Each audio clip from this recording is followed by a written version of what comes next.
school like for me?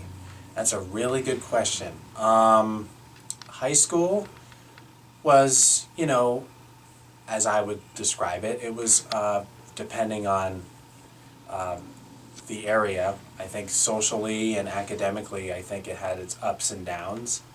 On a social level, it was, at times felt difficult to fit in and, connect with people around my age. But I did whatever I could to, make sure I was nice to people and, just made sure people treated me, good. I would say I don't think that, I got as much of a hard time with getting along with people. I didn't get as much of a negative attitude toward people as much as, other people that I was around with, that had disabilities. But I think people tried to get along with me, but I think a lot of it had to do with how my disability was not as visible or maybe as noticeable to a certain extent as some other individuals with disabilities in my school. It's kind of like I was stuck between the attitudes from people with and people without disabilities. One person, like one side of the fence sees the other side of the fence in a way, and you're caught in the middle. Sometimes it put pressure on me to not step in situations where I would see, kids without disabilities bullying some of the kids with disabilities in, some of the classes I took, because I was afraid of how, I would be seen after that. It was kind of like that sort of peer pressure, lack of a better word, as you will, in terms of, trying to fit in, trying to get along with everybody, And I think, too, that I was intimidated, I think, by other people. Like, when I would see kids get bullied, I was intimidated to step in because I wouldn't want that to backfire on me in a way where I lose respect from, anybody that, I tried to get along with. So that was one of the challenges, with trying to fit in.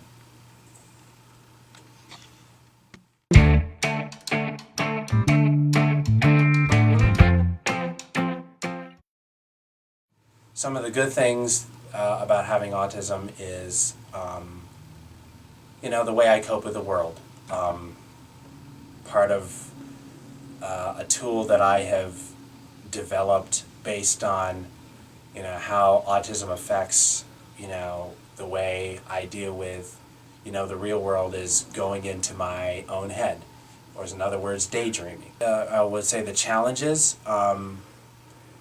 autism has on me, and it could be the case with other people that are on the spectrum. Anxiety, perseveration, that can be a common occurrence. It is for me.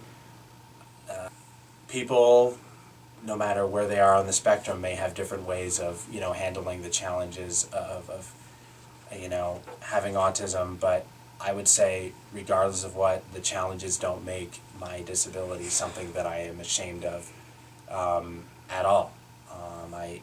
I wouldn't trade my disability for anything else. I like the way I function regardless, and I think that anybody on the spectrum should feel that way.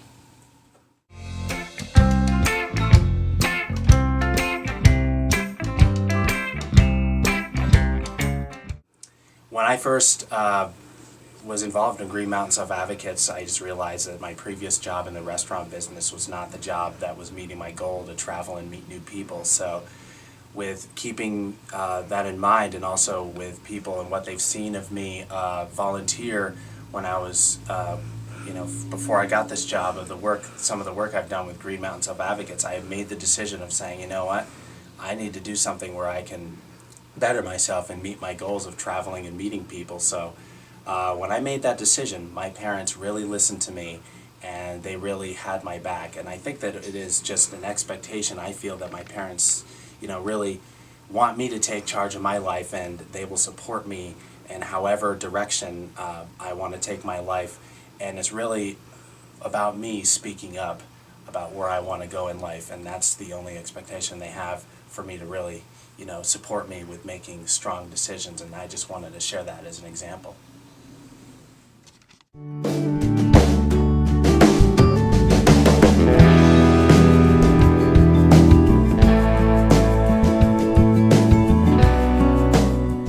What is it like working for Green Mountain Self-Advocates? I would say that it is empowering. I think, part of my job, going around visiting local groups, connecting with people, and keeping them informed with what's going on the state and national level, testifying at the State House on issues that affect persons with disabilities in their lives, and just again, connecting with peers. A good way that I've been connecting with people, and it's been making me feel really well that I'm keeping them informed and also speaking up on their behalf.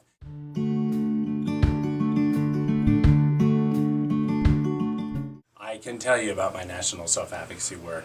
I'm involved with a national organization called Self-Advocates Becoming Empowered, and I'm one of nearly 20 representatives on their board. And I've been on it since 2008. I got elected at a national conference, and I speak up on behalf of people with disabilities on the national level. I've been, going to the White House. I've been invited to the White House a couple times to speak up on issues regarding persons with disabilities. I can give you highlights. I would say the top three that come to mind is definitely one, employment, getting people with disabilities real jobs for real pay, closing sheltered workshops and ending sub-minimum wage, where they only get paid like a few bucks to pennies an hour.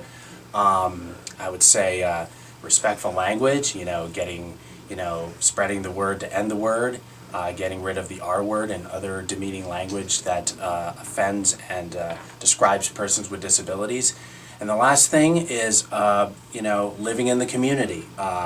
People with disabilities living in the community with, whoever they choose to live with, a housemate or in real houses, and not institutions where they're isolated from everyone and everything else.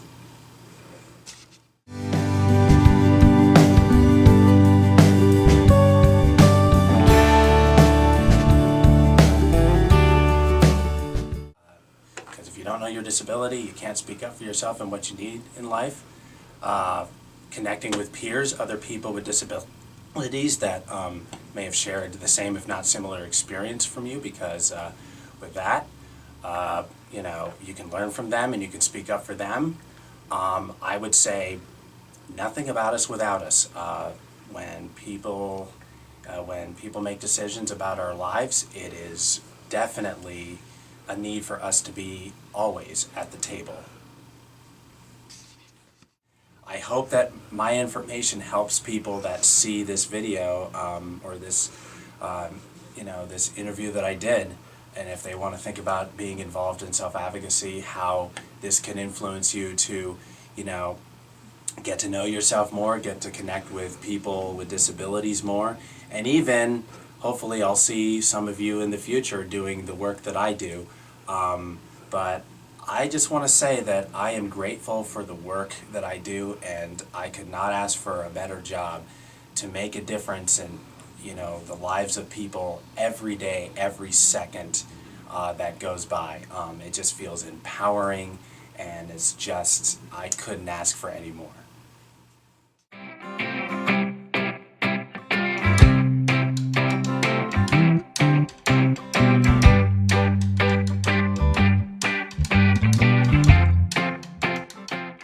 I think it's excellent.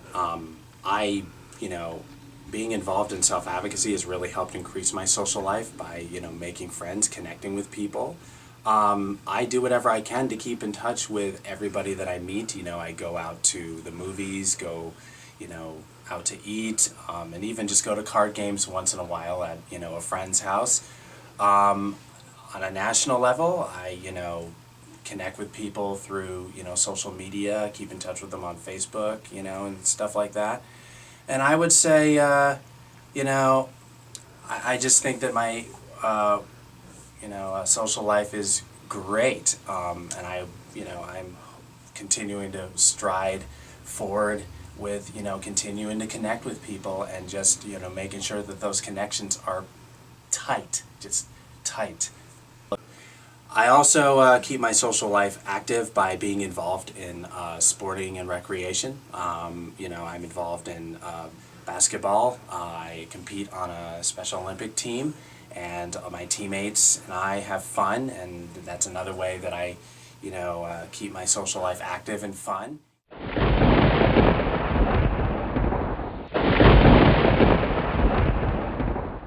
I am glad you asked me that question, and it is one of my favorite questions that you've asked me. I would say, extreme weather like thunderstorms, the severity of them, I just like watching what Mother Nature has to offer in that regard. There's something about the intensity of thunderstorms, which is what makes summer my favorite season. It just keeps me glued to something that doesn't bore me. The more thunderstorms there are, the less boring it is. I would say it's more entertaining than television when these kind of things happen. And I wish that, I already missed the thunderstorm season that has passed, but hopefully in the future we'll get more of them. And, I just have been fascinated with, Mother Nature and what she has to offer for entertainment. And that's one of them.